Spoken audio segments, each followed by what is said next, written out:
भंडारा गोंदिया जिला वासियों के लिए खुशखबर है। अब आपका मनपसंद channel BS crime media news अब आपके केबल नेटवर्क पर, जी हां, अपने केबल नेटवर्क के एशियन चैनल नंबर 13 पर उपलब्ध है। बीएस क्राइम मीडिया न्यूज पर खेल, राजनीति, क्राइम, साहित्य व अन्य खबरें प्रकाशित की जाती है। हमारे साथ जुड़ने के लिए तथा हमारे चैनल में खबरें, विज्ञापन आदि के लिए संपर्क करें 8669151757 पर।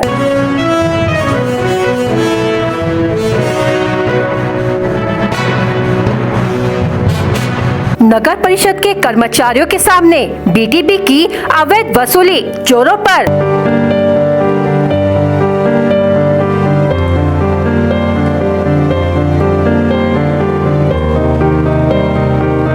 बीटीबी हटाओ संघर्ष समिति का उपोषण और दूसरी ओर बीटीबी कर रही अवैध वसूली।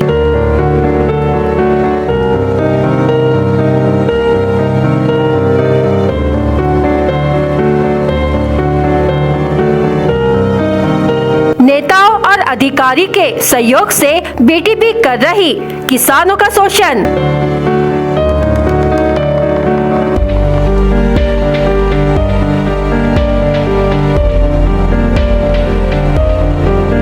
बीटीबी हटाओ संघर्ष समिति ने किसान, हमाल, व्यापारी और नागरिकों के हित के लिए मरते दम तक उपोषण 7 दिसंबर 2023 से शुरू किया है। बीटीबी में हो रहे अवैध वसूली, व्यापारियों पर अन्याय और तानाशाही जोरों पर शुरू है। महात्मा ज्योतिबा फुले मार्केट के बाजू में बीटीबी हटाओ संघर्ष समिति मरते दम तक उपोषण शुरू किया। उसके ही बाजू गेट नंबर 1 पर खुलेआम बीटीबी के कर्मचारी निडर होकर किसानों की गाड़ियों से अवैध वसूली कर रहे हैं, जो इस वीडियो में साफ नजर आ रहा है। बीटीबी हटाओ संघर्ष समिति के जो लोग उपोषण कर रहे हैं वह अपने स्वार्थ के लिए नहीं, किसान, व्यापारी, हमाल, मजदूर और भंडारा के नागरिकों के लिए कर रहे हैं। नगर परिषद भंडारा के कर्मचारियों के सामने बेखौफ निडर होकर अवैध वसूली की जा रही है। फिर भी आंख मूंद बैठी नगर परिषद सिर्फ आदेश जारी करती है तो कार्रवाई क्यों नहीं करती, इन सवालों में घिरी है।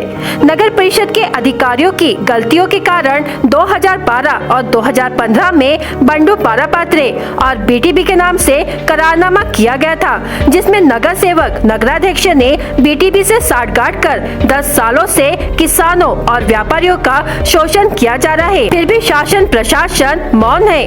क्या आंख मूंद बैठी नगर परिषद जागेगी, इन सवालों में घिरी है। भंडारा जिले में 2 दिनों से हो रही बेमौसम बारिश के कारण किसानों और व्यापारियों को काफी नुकसान हुआ है। राज्य सहित भंडारा जिले में अभी 2 दिनों तक बारिश की संभावना बनी हुई है। जिले में इस समय धान की फसल की कटाई चल रही है। इससे किसानों का कटा हुआ धान भीगने से किसानों को भारी नुकसान हुआ है। दूसरी ओर मोहाड़ी तालुका के किसान भी सब्जियों की फसल ले रहे हैं। इस बारिश से मिर्च की फसल भी प्रभावित हुई है। तालुका के सिरसोली क्षेत्र में मिर्च की फसल उगाई जाती है और यह मिर्च दुबई भी भेजी जाती है। सिरसोली के एक युवा व्यापारी ने किसानों से 20 लाख रुपए की लाल और हरी मिर्च खरीदी और सूखने के लिए खेत में रखी थी, लेकिन अचानक बेमौसम बारिश होने से पूरी मिर्च पानी में भीग जाने से मिर्च को बाजार में अच्छी कीमत नहीं मिल पाएगी। इससे युवा व्यापारियों को 5 से 6 लाख रुपए का नुकसान होगा। आम्ही हे मिरची शेतकऱ्यांकडून खरेदी केलेली आहे। जवळपास 20 लाखाची खरेदी केलेली आहे। तर सतत या पावसामुळे मिरचीमध्ये आम्हाला कमीत कमी 4-5 लाखाचं नुकसान झालेलं आहे। आता या मिरची ओली झाल्यामुळे या मिरचीला आता पुन्हा वाढवा लागेल आणि जो आम्हाला मार्केटमध्ये या मालाची डिमांड आधी मिळणार होती ते मिळणार नाही आणि आता या सरकारने आम्हाला कमीत कमी या मालाची भरपाई करून द्यावी, ही त्यांच्या मागे माझी मागणी आहे। आज 8 दिसंबर 2023 को श्री संत शिरोमणि जगनाड़ी महाराज इनकी जयंती के अवसर पर प्रतिमा की पूजन एवं दीप प्रज्वलित कर बीटीबी हटाओ संघर्ष समिति ने आंदोलन के दूसरे दिन की शुरुआत की। बता दें कि 7 दिसंबर 2023 से महात्मा ज्योतिबा फुले सब्जी भाजी मंडी मार्केट के सामने विविध मांगों को लेकर मरते दम तक उपोषण बीटीबी हटाओ संघर्ष समिति ने शुरू किया है, जिसमें प्रहार पूर्व जिलाध्यक्ष अंकुश वंजारी, सामाजिक नेता परमानंद मेश्राम, किसान नेता महेंद्र मेंढे, प्रहार कार्यकर्ता रामेश्वर कामड़े, इन उपोषणकर्ताओं ने जगनाडे महाराज इनकी जयंती के उपलक्ष्य में शुभकामनाएं देते हुए जय जयकार कर आंदोलन स्थल पर दूसरे दिन का उपोषण शुरू किया। उस समय प्रमुख रूप से गुणवंत भूरे, चेतन गबने, दिलीप मंदुरकर, आशीष गोस्वामी, जयदेव गबने, विनोद वडाई, जितेंद्र ढेंगे, गुलशन सोनटक्के, अतुल राघोते और अन्य कार्यकर्ता एवं नागरिक उपस्थित थे। गोंदिया नगर परिषद के अग्निशमन दल में कार्यरत संविदा कर्मचारियों को पिछले 4 माह से मानधन नहीं दिया गया। इस मांग को लेकर 20 संविदा कर्मचारियों ने वीरूगिरी स्टाइल में पानी की टंकी पर चढ़कर आंदोलन शुरू कर दिया। यह आंदोलन गुरुवार 7 दिसंबर को जिलाधिकारी कार्यालय के सामने ग्रामीण पुलिस थाना परिसर में स्थित पानी की टंकी पर किया गया। जानकारी मिलते ही शरद पवार गुट के राष्ट्रवादी कांग्रेस पार्टी पदाधिकारियों की मदद से आंदोलनकारियों को पानी की टंकी से नीचे उतारा गया। इस आंदोलन से प्रशासन में खलबली मच गई है। बता दें कि गोंदिया नगर परिषद के अंतर्गत अग्निशमन विभाग संचालित है। इस अग्निशमन दल में संविदा पद्धति पर 40 कर्मचारियों के मानधन पर नियुक्ति की गई है। अल्प मानधन में कर्मचारी अग्निशमन दल में कई वर्षों से सेवा दे रहे हैं। इसके बावजूद भी कर्मचारियों को समय पर मानधन नहीं दिया जा रहा है। कर्मचारियों ने जानकारी देते हुए बताया कि पिछले 4 माह से मानधन खाते में जमा नहीं किया गया है। कई बार मानधन जमा करने की मांग तथा पत्र व्यवहार भी किया गया है, लेकिन इस और अनदेखी ही की जा रही है। मानधन नहीं मिलने के कारण कर्मचारियों के परिवारों पर आर्थिक संकट गहरा गया है। आखिरकार मानधन की मांग को लेकर जिलाधिकारी कार्यालय के सामने ग्रामीण पुलिस थाना परिसर में स्थित पानी की टंकी पर चढ़कर कर्मियों को आंदोलन करना पड़ा। गुरुवार 7 दिसंबर को 20 कर्मचारियों ने पानी की टंकी पर चढ़कर वीरूगिरी स्टाइल में आंदोलन शुरू कर दिया। इस आंदोलन से प्रशासन में खलबली मच गई। प्रशासन ने पानी टंकी परिसर में पुलिस टीम को तैनात कर आंदोलनकारियों को नीचे उतारने का प्रयास किया, लेकिन आंदोलनकारियों द्वारा प्रतिसाद नहीं दिया गया, जिसकी जानकारी शरद पवार राष्ट्रवादी कांग्रेस पार्टी गुट के पदाधिकारियों को मिली तो उन्होंने आंदोलनकारियों की समस्या को जानकर जिलाधिकारी से संपर्क कर आंदोलनकारियों की समस्या हल करने की बात कही, जिसके बाद राकापा पदाधिकारियों की मदद से आंदोलनकारी नीचे उतरकर अपना आंदोलन समाप्त किया। माझं नाव सचिन बेकार। मागचं कारण आहे की आम्ही आज आम्हाला 40 दिवस होत आहेत टोटल। तर आम्ही वारंवार याची सूचना शासनाला दिली की आमच्या पेमेंटमध्ये भ्रष्टाचार होत आहे, याच्याकडे लक्ष द्यावे। वारंवार त्यांना आम्ही मीटिंग केला, वारंवार त्यांना लेटर्स दिला, पण त्याच्यावरती कलेक्टर साहेबांना आणि सीओ साहेबांना काहीच उत्तर दिलं नाही। मग आम्ही 1/12 पासून कलेक्टर समोर ऑफिसच्या समोर आम्ही दक्षता दिली, ते धरणा आंदोलन केला। तिथं पण कोणी आम्हाला विचारायला आले नाही। तर आम्ही आज आमच्याकडे पैसे आम्ही तर सगळे अग्निशमन विभागाचे कर्मचारी कंटाळते। मागील 5-6 वर्ष आम्ही याच्यावरती त्यांना कंप्लेंट दिली, आमच्याकडे लेटर्स वगैरे सगळेच आहेत, पण त्यांनी काहीच नाही केलं। उलट कर्मचारीवरती कारवाई करतात, काढून टाकतात, कधी धमकी देतात, कधी पैसे काढतात आणि कोणतीही फॅसिलिटी आम्हाला अग्निशमन नगर परिषदेकडून मिळतच नाही। कोरोना कालचे आमचे 1 वर्षाचे पेमेंट बॅलन्स आहे 12 महिन्याचे, आणि ते 12 लोकांचे पैसे बांधले, कोणाचे 1 लाख रुपये आहे, कोणाचे 2 लाख रुपये आहेत। मग करणार का आम्ही? आमचे पैसे हे देतच नाही वेळेवर, आणि शासन म्हणते की GR नुसार तुम्हाला पैसे मिळणार। हा GR लागू झाला 31 ऑक्टोबर 2023ला, यानुसार काहीच नाही देत आहेत। किती वेळा आम्ही कलेक्टर साहेबांना सांगितलं याच्यावरती, सर याच्यावर गंभीर विषय द्या, लवकरात लवकर याच्यावर सोल्युशन काढा। किती दिवस आम्ही काय करणार? म्हणून आम्ही आज दिनांक 7 आहे, तर आम्ही हा धरणा आंदोलन, आमच्याकडे पैसे नव्हते म्हणून आम्ही हा धरणा आंदोलन शिफ्ट टंकी आंदोलन केला। मुकेश ठाकरे। तर मी मागील 5-6 वर्ष झाले मी तर अग्निशमन विभाग कंत्राटी कर्मचारीमध्ये कार्यरत आहो, आणि आमच्या मागण्या हे आहेत सर, कारण की आम्ही आमचा जो हक्क आहे, आमची पेमेंट आहे किती GR नुसार नियमानुसार 18-19 हजार रुपये, तर ते आम्हाला कधी मिळाली नाही, आणि असं आता आमचं GR नुसार पेमेंट आपल्याला मिळाला पाहिजे, आणि आम्हाला हे कंत्राटदार करून 9,000 रुपये रोख्याने पेमेंट करतात, आणि कधी आम्हाला आणि आमचं अकाउंट उघडलं आहे, पण त्याच्यामध्ये कधीही त्याच्या आधी जो कंत्राटदार होता तर त्यांनी आमचा अकाउंट ओपन केला होती, पण त्यांना आतापर्यंत आमची कोणतीही अकाउंटची सुविधा केली नाही. हँडकॅशनं आता पेमेंट होत आहे. आम्हाला तो 9,000 रुपये रोख्याने देते. आमची PF वगैरे पण नाही भरली आतापर्यंत. 1 वर्ष झाला आहे तर आमची आतापर्यंत आणि इन्शुरन्स नाही ना मेडिकल नाही काही नाही. आम्ही इथं कसं करणार आहोत? आम्ही लोकांची जान वाचवतो आणि आमच्यात मग काही होत नाही तर आम्ही मग कसं करणार? कलेक्टर साहेबांकडे गेलो आम्ही पण त्याचा काही झाला नाही. ते म्हणतात तुम्ही ठेकेदारच्या माणसात तुम्ही ठेकेदारकडे जा. मग कामाच्या काही रीतीने आला तर मग ऑफिस वाले म्हणतात कि तुम हमारे आदमी हो. फिर बोलता है कि वो तुम अगर से काम नहीं रहा तो ठेकेदार के आदमी हो. पेमेंट की सुविधा नहीं तो हम कैसे फिर काम कर लेंगे सर. माझं नाव नितेश रांगडाले. आमचा आतापर्यंत कोरोना कालचा पेमेंट पण नाही झाला आहे. आता 1 वर्षाचा त्यांचा पेमेंट पण नाही झाला आहे कोरोना कालपासचा.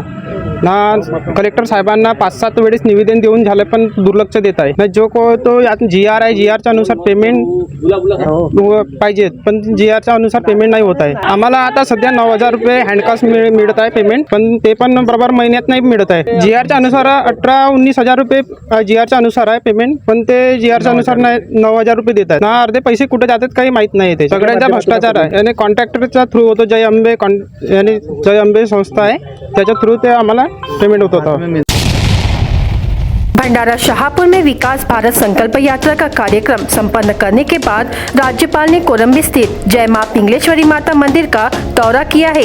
प्रसिद्ध पिंगलेश्वरी देवी भंडारा जिले में विराजमान है. यह देवी वैनगंगा नदी के तट पर एक पहाड़ी पर विराजमान है. इसलिए इस स्थान पर नवरात्रि के दौरान एक भव्य यात्रा भी आयोजित की जाती है. इसे प्रतिज्ञा लेने वाली देवी के रूप में जाना जाता है और यह प्रकृति के सानिध्य में स्थित देवी है. इसलिए आज राज्यपाल ने इस देवी के दर्शन किए हैं. भंडारा जिले के जेवनाला में स्कूली विद्यार्थियों को मिलने वाले पोषण आहार में रसायन मुक्त सब्जियों को शामिल करने के लिए डिजिटल पब्लिक स्कूल जेवनाला में उम्मीद महिला समूह के माध्यम से एक आदर्श सब्जी उद्यान लगाया गया है. इस उद्देश्य से यह उद्यान लगाया गया है कि स्कूली छात्रों को स्कूल के रसायन युक्त पोषण आहार मिल सके. इस उपक्रम की जिले भर में चर्चा हो रही है.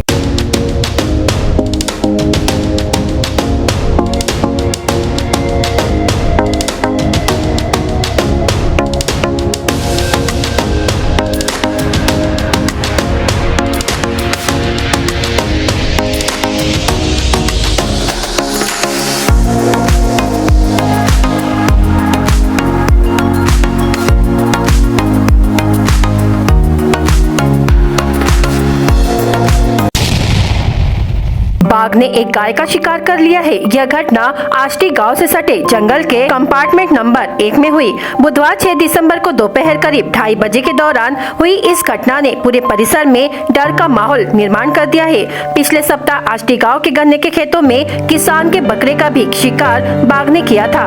बाघ का निवाला बनी गाय नाका डोंगरी निवासी किसान दिगंबर काशीवार की बताई जाती है. नाका डोंगरी वन परिक्षेत्र अधिकारी मनोज मोहिते के मार्गदर्शन में राउंड ऑफिसर धर्मराज यादव एवं वन विभाग के कर्मचारियों ने पंचनामा बनाकर मृत गाय का पोस्टमार्टम करवाया. इस परिसर में बाघ की दहशत बनी हुई है. किसानों एवं ग्रामवासियों ने वन विभाग से पिंजरे लगाकर बाघ को पकड़ने का अभियान प्रारंभ करने का आग्रह किया है. बाघ की दहशत के कारण खेती बाड़ी में काम करना मुश्किल हो गया है. एक तरफ आसमानी संकट और दूसरी तरफ सुल्तानी संकट से किसान वर्ग त्रस्त हो गया है. वन्य प्राणी जंगली जानवरों ने खेतों में खड़ी फसल साग सब्जी को नुकसान पहुंचाना रोजाना का घटनाक्रम हो गया है. सरकार की ओर से योग्य और स्थायी उपाय करने की मांग की जा रही है. इससे भारी हानि हो रही है. राज्य शासन किसानों को सुरक्षा देने के लिए योग्य उपाय योजना करे, ऐसी मांग ग्रामीण जनता और किसानों ने की है, क्योंकि ग्रामीण अंचल पहाड़ियों और वनों से घिरा हुआ है.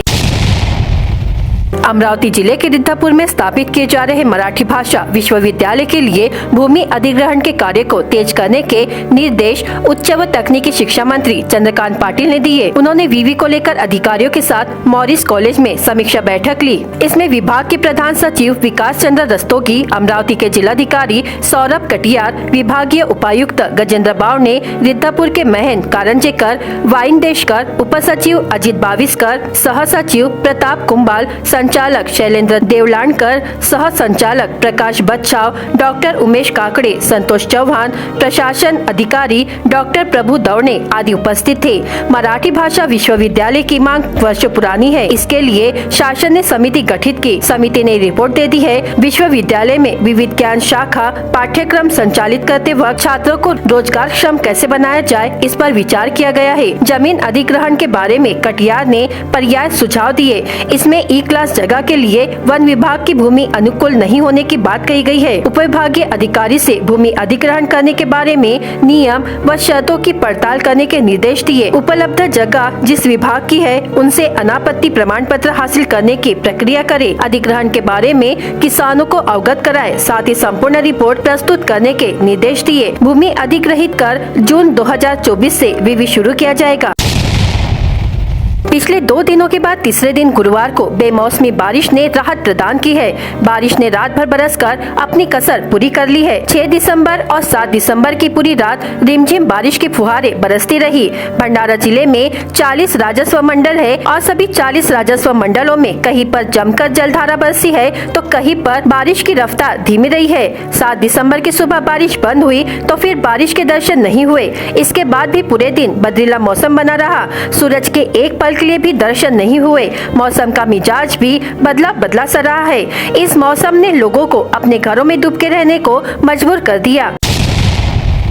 भंडारा जिला एथलेटिक्स एसोसिएशन के तत्वावधान में 10 दिसंबर को सुबह 8 बजे से शिवाजी स्टेडियम में 16, 18 एवं 20 वर्ष से कम उम्र के बालक बालिकाओं की क्रॉस कंट्री प्रतियोगिता का आयोजन किया गया है। इस प्रतियोगिता से चयनित भंडारा जिले की टीम 17 दिसंबर को सहकार विद्या मंदिर चिखली रोड के सामने बुल्ढाना में महाराष्ट्र राज्य क्रॉस कंट्री चैंपियनशिप में भाग लेगी। 16 वर्ष लड़के और लड़कियों का जन्म 15 जनवरी 2008 से 14 जनवरी 2010 के बीच होना चाहिए। 18 वर्ष के लिए लड़के और लड़कियों का जन्म 15 जनवरी 2006 से 14 जनवरी 2008 के बीच होना चाहिए। 20 वर्ष के लिए लड़के और लड़कियों का जन्म 15 जनवरी 2004 से 10 जनवरी 2006 के बीच होना चाहिए। 16 साल से कम उम्र के लड़के और लड़कियां 2 किलोमीटर, 18 साल से कम उम्र के लड़के 6 किलोमीटर, 18 साल से कम उम्र की लड़कियां 4 किलोमीटर, 20 साल से कम उम्र के लड़के 8 किलोमीटर, 20 साल से कम उम्र की लड़कियां 6 किलोमीटर है। उसके लिए रजिस्ट्रेशन जरूरी है। प्रतियोगिता में शामिल होने के लिए आधार कार्ड की जेरॉक्स लाना होगा। अधिक जानकारी के लिए श्याम देशमुख, जयंत तांडेकर, सुनील पंचबुद्धे, प्रवीण पिकलमुंडे, सुशांत बांडेबुचे, अश्विन सेलोकर, अमित मडावी, सुनील कजबिये से संपर्क करें। अधिक से अधिक संख्या में भाग लेने का आह्वान जिला एथलेटिक्स एसोसिएशन ने किया है। पैसों के लेन देन पर से पादी समाज के 2 गुटों में मारपीट हो गई। इस दौरान गोली चलने से एक व्यक्ति की मौत हो गई जबकि दूसरा घायल हो गया। चाकू हमले में एक व्यक्ति घायल हो गया। इस घटना से परिसर में खलबली मच गई। प्राप्त जानकारी के अनुसार तहसील के ढोरना शिवार के पादी बस्ती में सुबह 10 बजे चिखली तहसील के पेंसावगी के पादी समाज के 3 व्यक्ति एवं 4 महिला शांताबाई प्रकाश पवार के घर पैसों के लेन देन पर से घर पहुँचे थे। इस समय दोनों गुटों में विवाद होने पर मारपीट हुई। मारपीट के दौरान देसी कट्टे का इस्तेमाल किया गया। एक गोली शांताबाई पवार उम्र 65 वर्ष के पैर को लगी तो दूसरी गोली विलास प्रकाश पवार उम्र 52 वर्ष को लगी। जबकि पेंसावंगी निवासी राजेंद्र सोनू भोसले उम्र 35 वर्ष हमले में घायल हो गया। सभी घायलों को सामान्य अस्पताल में दाखिल किया गया, जहां वैद्यकीय अधिकारी ने जांच कर राजेंद्र भोसले को मृत घोषित किया, जबकि दोनों का इलाज चल रहा है। घटना की जानकारी मिलते ही ग्रामीण पुलिस तुरंत घटना स्थल पर पहुंचे। आगे की जांच थानेदार के मार्गदर्शन में पुलिस कर्मचारी कर रहे हैं।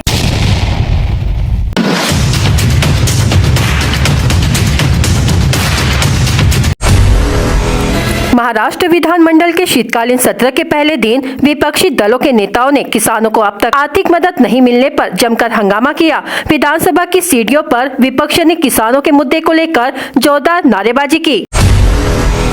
मध्य प्रदेश के मुख्यमंत्री शिवराज सिंह चौहान श्योपुर जिले के दौरे के दौरान समर्थकों का अभिवादन करते हुए देहरादून के वन अनुसंधान संस्थान में एक समारोह के लिए अभ्यास करती महिला कलाकार 67 साल की उम्र में जूनियर महमूद का निधन। काफी वक्त से स्टमक कैंसर से जूझ रहे थे। 250 से भी अधिक फिल्मों में काम किया। इसरो ने भारत का स्पेस रोड मैप 2047 तैयार कर लिया है। संगठन ने अगले 5 साल में भारतीय अंतरिक्ष स्टेशन का पहला संस्करण बना लेने का लक्ष्य रखा है। मिचोंग चक्रवात के बाद चेन्नई में आई बाढ़ में अपने सामान के साथ गुजरती एक महिला। चक्रवात के कारण आंध्र प्रदेश, तमिलनाडु और राज्य में भारी बारिश और तेज हवा की वजह से भारी क्षति का सामना कर रहे हैं। गुरुवार को पटना में चरण 2 बीपीएससी शिक्षक भर्ती परीक्षा 2023 में शामिल होने के लिए अभ्यर्थी हर कतार पे इंतजार कर रहे हैं। ठंडे मौसम के बीच विधानमंडल का शीतकालीन सत्र उपराजधानी नागपुर में गुरुवार से सियासी गर्मी के साथ शुरू हो गया है। असम के नागांव जिले के बोरकला गांव में एक धान के खेत के पास हाथियों के झुंड को देखते हुए पर्यटक। प्रधानमंत्री नरेंद्र मोदी 8 दिसंबर को उत्तराखंड ग्लोबल इन्वेस्टर्स समिट 2023 का शुभारंभ करेंगे।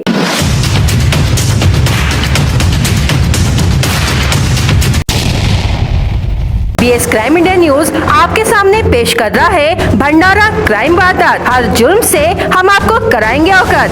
आपके अपने चैनल पर रोजाना शाम 7 बजे, तो देखना ना भूलिए क्राइम वारदात।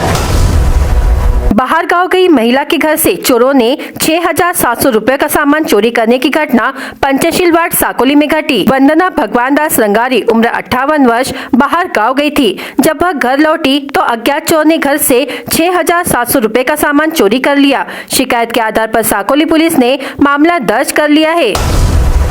तेज रफ्तार पिकअप वाहन ने कार को टक्कर मारकर क्षतिग्रस्त करने की घटना कोंडी फाटा में हुई। फिरियादी श्रीनगर कॉलोनी सिंदूरवाफा निवासी सचिन मुरलीधर डोंगरवार उम्र 33 वर्ष कार में से अपने बेटे को स्कूल छोड़ने जाते समय कोंडी फाटा के पास पिकअप वाहन के चालक ने कार को टक्कर मार दी। शराब पीकर एवं यातायात बाधित करने वाले और लापरवाही से वाहन चलाने वाले वाहन चालकों के खिलाफ पुलिस ने कार्रवाई की। कार्रवाई हुए चालकों के नाम उमरझरी निवासी अनिल प्रभु कोहले, मानेगांव निवासी भारत तुलसीराम गिरी पुंजे, वलनी निवासी ज्ञानेश्वर सहादेव धुर्वे है। बाघ ने एक गाय का शिकार कर लिया। यह घटना आष्टी गांव से सटे जंगल के कंपार्टमेंट नंबर 1 में हुई। बुधवार 6 दिसंबर को दोपहर करीब 2:30 बजे के दौरान हुई इस घटना ने पूरे परिसर में डर का माहौल निर्माण कर दिया है। पैसों के लेन देन पर पारधी समाज के 2 गुटों में मारपीट हो गई। इस दौरान गोली चलने से एक व्यक्ति की मौत हो गई, जबकि दूसरा घायल हो गया। चाकू के हमले में एक व्यक्ति घायल हो गया। इस घटना से परिसर में खलबली मच गई। शहर थाने के तहत वाजपेयी चौक स्थित नाली में गिरकर शंकर मनोहर सावरकर की मौत हो गई। शंकर को शराब की लत थी, वह शराब के नशे में नाली में गिर गया। शहर पुलिस ने आकस्मिक मृत्यु का मामला दर्ज किया है। तबियत बिगड़ने पर नागपुर में चल रही इलाज के दौरान मौत हो गई। मृतक का नाम नरसिंहटोला तहसील मोहाड़ी निवासी राजू मधुकर बंसोड़ उम्र 50 वर्ष है। भंडारा गोंदिया जिला वासियों के लिए खुश खबर है। अब आपका मनपसंद channel BS crime India news अब आपके केबल नेटवर्क पर, जी हाँ, अपने केबल नेटवर्क के एशियन चैनल नंबर 13 पर उपलब्ध है। बीएस क्राइम इंडिया न्यूज पर खेल, राजनीति, क्राइम, साहित्य व अन्य खबरें प्रकाशित की जाती है। हमारे साथ जुड़ने के लिए तथा हमारे चैनल में खबरें, विज्ञापन आदि के लिए संपर्क करें 8669151757 पर।